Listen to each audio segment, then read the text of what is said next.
What is going on, professional wrestling fans? Whether you're a smart mark, casual, or whatever you are, welcome to Squared Circle Speak. And today we have an exciting episode for you as we are finally reviewing WWE Bash in Berlin. I am Ryan. With me today, as always, is my co-host, my brother, the Repo Man, Nathan. The repo man. Wow, I you don't sound even know. I don't even. got the same body type. I don't even know where that came from. It just came out. Okay. Yeah. So today we are doing our Bash in Berlin review. Tomorrow, probably Saturday, honestly. We are going to be having our preview for All Out or All In or whatever one it is. I'm not 100% sure anymore. But first, we got to get through the WWE Bash in Berlin, the first ever WWE pay-per-view live from Germany. This show kicked off with the undisputed WWE Championship match as Cody Rhodes defended against his friend Kevin Owens. Yeah, it was interesting having this match start off. I mean, it made sense. I mean, Gunther Orton was obviously going to main event, so I guess it made sense to have this one start. There a lot of intrigue going into this match with whether Owens was going to turn or whether the bloodline would be there. None of that happened. So, pretty really good match. These two put on a great match, but no turns, no interference, nothing. Just a straight up match that ended with the victory. I know it was really weird because you think no bloodline in this whole pay per view. It was, which has been their main focus on SmackDown every week for months and months and months. So it's kind of weird that they weren't there. Yeah. I Uh, wonder if Jacob Fatu has travel issues. I think I heard. Well, Jacob Fatu's been arrested a couple times, so that may be why he was given special clearance to go to Canada, but he probably couldn't get that clearance to go to Germany. So Right. that's which could come to bite him in the ass later if they do want to push him. But of course, they did make Jeff Hardy world champion, and he can't travel out of the country either. So Right. I guess that doesn't stop him. Then the Usos have been champions, so it hasn't stopped them in the past. But this match was very fun. Back and forth, really fun match. Towards the end, Rhodes blocked a pop-up power bomb, hit two crossroads before Owens countered into a stunner. He got a 2 count. Owens went for the swanton. Rhodes with his knees up, hits a third crossroads to get the win. After the match, Owens and Cody Rhodes hugged, and that was it. So, really was expecting something more out of this as far as like, because I thought for sure Solo was going to come out or something.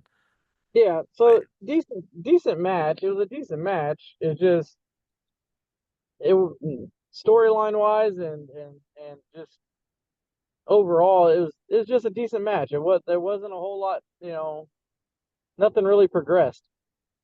yeah, it was just two friends fighting, and then that was it. Like nothing happened as far as who Yeah, so challenges next or what yeah. Owens does next. I mean, it just So with that, it was kind of a letdown. yeah, because I think we both went into this expecting a turn of some kind or some sort of interference afterwards, and none of it happened. So it was kind of like, okay, well, they just wrestled. So Right. another match that didn't go, I think, the way we expected it to was the second match of the night. The women's tag team championships were on the line as the unholy union Alba Fire and Iowa Dawn defended against Bianca Belair and Jade Cargill. This did not go the way I thought. I thought we were gonna have unholy union retain, but in the end, it was Bianca and Jade getting the win and regaining the women's tag team championships. Yeah, they did it in kind of dominating fashion. Yeah, I mean Dawn and Fire controlled the beginning of the match, but then once Belair came back, it was all Belair and Cargill. Cargill didn't do a lot, but that's been the MO of these matches is Belair takes most of the brunt of the offense, and then gets the hot tag to Jade, and she comes in like a house of fire, and you know they get the win with their DDT German suplex combination, and so we have new tag team champions. Again, did not go the way I thought it was going to go. Um, I think we both thought Unholy Union were going to retain, but I think we were both kind of on the well, this is where the turn happens. Yeah. Same as what we were expecting out of that first match, and it didn't. Jade and Belair are still friends, still tag team champions. So Yeah. So really, two matches, two decent matches, but yet two letdowns. Not off yeah, to a great start. yeah. You know, I just have to question Jade why they haven't turned Jade heel because her style of wrestling and the way she wrestles is fit for a heel. Yeah.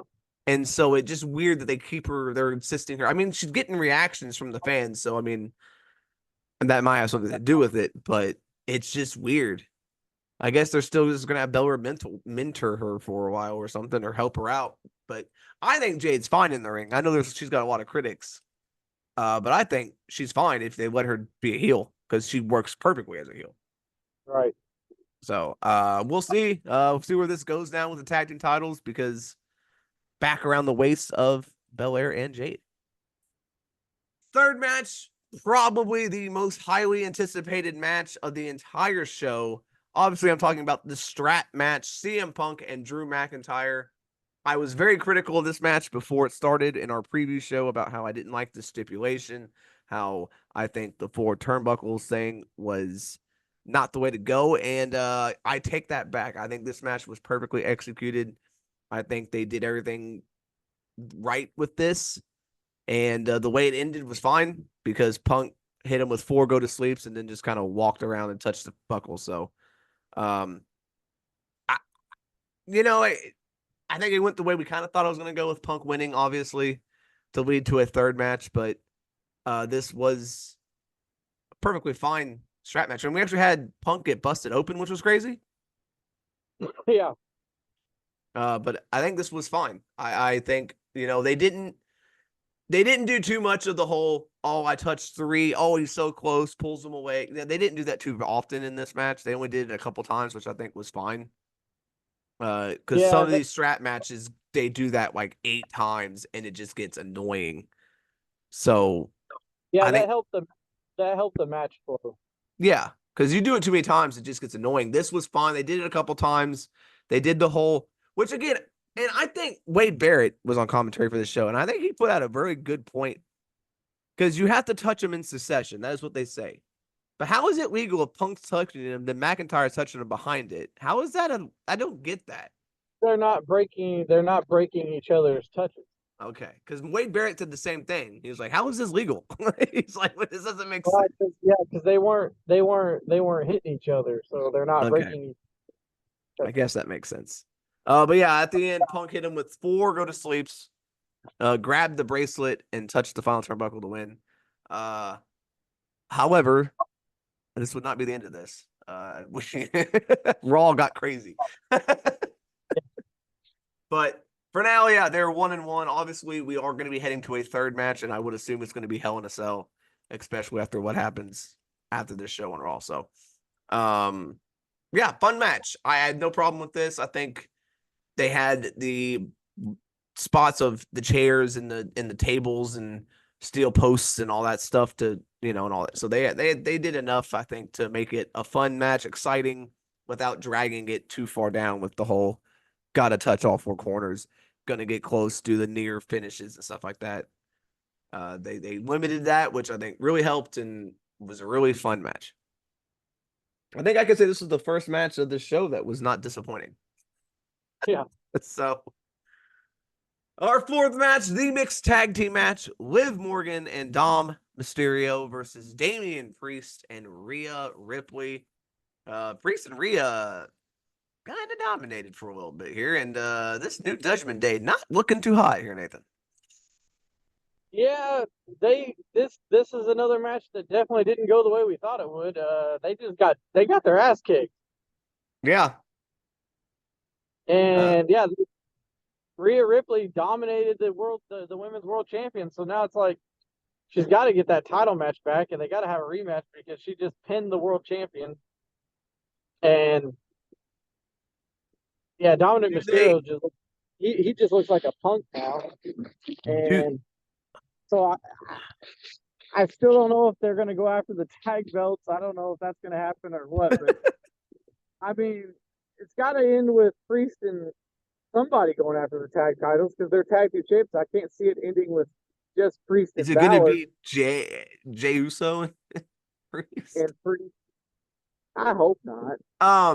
Do they do I hope not for Jay's expense because yeah, he's supposed to be main event Jay Uso and I end up getting tag team again. yeah. I, So I let's not do that. wonder I wonder if we're gonna do two Hell in a Cell matches at Hell in a Cell and they do Morgan and Ripley in Hell in a Cell. Yeah, they might. Yeah, a men's and a women's. That makes sense. That way you keep the Judgment Day out, you know. Yeah, but that still doesn't end the feud. The feud is also with Priest. Yeah, so yeah, this is weird because you've got Priest he's kind of preoccupied right now with Dame Dom, but his main thing is Finn. He's the one that cost him the title, but Yeah. he's not really interacted with Finn much during this. It's been all Dominic. So eventually Damien's got to go back towards Finn at some point. Uh ah, whether But that be in a tag team or Finn's a, not, I have Finn, no idea. yeah, but Finn's a tag team champion, so you think if he's going to go after him, he's got to take his tag I title. mean, they haven't defended titles yet, and they've had them for 50 days. So, I mean, I feel like it's. I don't know. We might see Rhea Ripley double champion. I would not, and honestly, I wouldn't be mad at it. Like, if they do have Dominic and Priest win the tag team titles, I wouldn't hate it. It would be, or You Damien mean and Rhea. Yeah. you mean Damien and Rhea? Yeah. Yeah. I wouldn't be mad at it. I mean, look, they'd be a dominant team, and at least it would maybe spark something in this tag team division because they're not doing much else right now. Yeah, but that would kind of. I don't know. They got good teams on Raw. You know, you got AOP. You got good teams. It's just they're not. The problem is they got both the tag team titles tied up in storylines Yeah. with with groups instead of tag teams. So they're Yeah. not focused on the tag team. Yeah, So they're all in their own. They're in storylines, but the storyline's not about the belts. So it's exactly. the belts are second fiddle right now, and they don't really matter. Yeah. Meanwhile, on NXT, they are hopping with their tag team division. Yeah. Plenty of teams down there competing. So yeah, we'll see where this heads between Damian, Finn, Judgment Day, and all this. I would assume it's going to be Liv and Rhea at Bad Blood. Priest maybe gets a title match with tag team title match, or maybe it's just Priest and Finn 1-on-1. I don't know. There can't be that many matches though. That's the thing. Like they'll be limiting these pay-per-views to 5 matches. Yeah. You know Cody's getting a match, and it's in his hometown. So Right. I don't know. This was as expected. This match, I didn't really expect it to go this because like it kind of made sense for Priest and Rhea to win because they need their wins back. But goddamn, they made them look like chumps. The whole because Carlito and JD came out and got their ass kicked too. I Like know the whole team just looked. I thought maybe Priest and Rhea would win, but it would be like kind of not as dominant. Yeah. All right, and so we head to the main event. Gunther defending the World Heavyweight Championship against the Viper, Randy Orton. Was this better than their King of the Ring match, or did you think it did not live up to the expectations set? I think it was better. I think it was too. Um, you had Randy Orton channeling his inner indie wrestler doing the waves with the crowd just for the match. So, but yeah, it was a really good match. Really good match. It was a good match to showcase Gunther in a main event style. It was a good match for Randy Orton to put over, a younger star, and they tore it down. I just I still want Viper to turn heel. I still want Randy to turn heel, and he didn't do it. Yeah, he actually shook Gunther's hand, which was weird. Yeah, Um, Gunther won decisively here. No, no decision here. Gunther won with he made him pass out to the sleeper hold, so no like controversy, I don't think he didn't win here. He won decisively with the sleeper. Very fun match. Like, you know, they did. They've said they were going to go out and have like a classic and like Ricky Steamboat and Savage, and they did pretty good.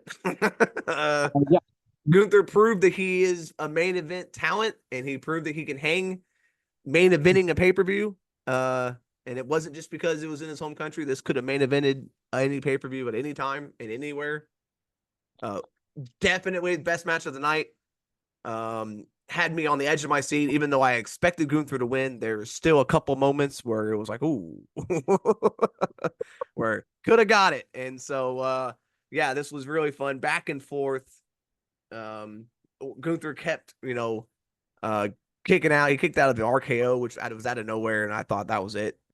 So great match for Gunther to prove that he belongs. Great match for Orton to prove he still has it. He's still got a lot of gas in the tank, but like you said, I'm still holding out for one final Randy Orton heel turn before he's done, whenever that may be. Because I kind of, even though it'd be played out, I kind of want to see Randy Orton and John Cena again, but I want heel Orton back. yeah, it might be like a Shawn Michaels situation where he's just a heel for just that match. Yeah, but I kind Yeah, of want to see Orton heel. He still could turn on Cody like maybe, but I don't know. It would be if he turns against Cody, it's kind of expected. yeah, So I would kind of want him to turn at some other point and then go after Cody.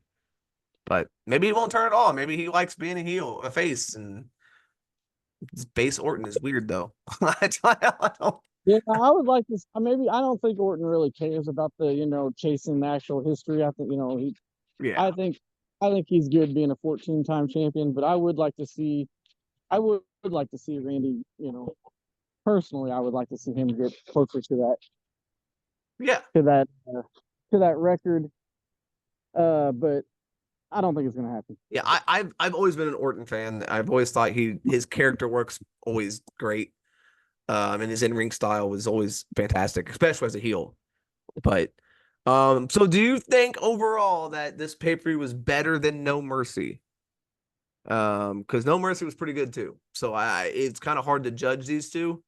I think the matches were better. I think that the matches were better than No Yes, Mercy. but No I Mercy had better storytelling. I think the storytelling may have been a little better in some of the matches because this pay per view was pretty cookie cutter when it came. Like there was not much story progression. Oh yeah, this was just 5 matches. I mean, there wasn't a whole lot that happened that's gonna, because even Punk and Drew seemed like a finish. The Yeah, story came on Raw. So like CM Punk and Drew's match didn't even have story to it. It was like it felt like this was the end of the story. And so like every match was kind of, even Damian and Rhea, that match like had a little bit, but even then it was ended in such a dominant way. It felt like, God, well, this is over. Like, so yeah, story was probably better on NXT. But from a match wise, you had I mean, it's hard to beat the strap match and Gunther Orton. Like those two matches alone made this pay per view better. Uh, yeah, so yeah, highly fun pay per view. I always love these pay per views in other countries. Not only A's, they come on very early in the morning for us, in the afternoon, so it makes it easier to watch. But B, the crowds are always hyped because they're getting a pay per view for the first time, so it made it a fun, enjoyable experience. If you didn't watch it, watch the strap match, watch Gunther and Orton. Everything else is kind of cookie cutter, but those two matches highly fun and made this pay per view really great watching. So a fun experience. yeah. So if you like this review of Bash at Berlin, make sure you hit the like button, hit the subscribe button to hear more reviews of PLEs and pay per views, and hit the notification bell to hear more of these reviews and PLEs or reviews of PLEs and pay per views. As we will have some more coming because we tomorrow we will have our all out predictions for AEW. So stay tuned for that. Yeah, again, we've got more pay-per-views, but then we're done for a little bit. After All Out, I think we don't have another one till October. So the rest of September is clear, I'm pretty sure. So at least then we'll have more of the special stuff you like watching. Again, if you have anything you'd like us to cover when we come back next week after doing All Out, whether that be title history or wrestler spotlights or retro reviews, we are thinking about doing the Cruiserweight Classic of some kind, whether it be a watch every episode or whatever. But so anything else you want to do, let us know in the comments. Thank you for watching, liking, commenting, all that fun stuff. And we will see you tomorrow for All Out. Later.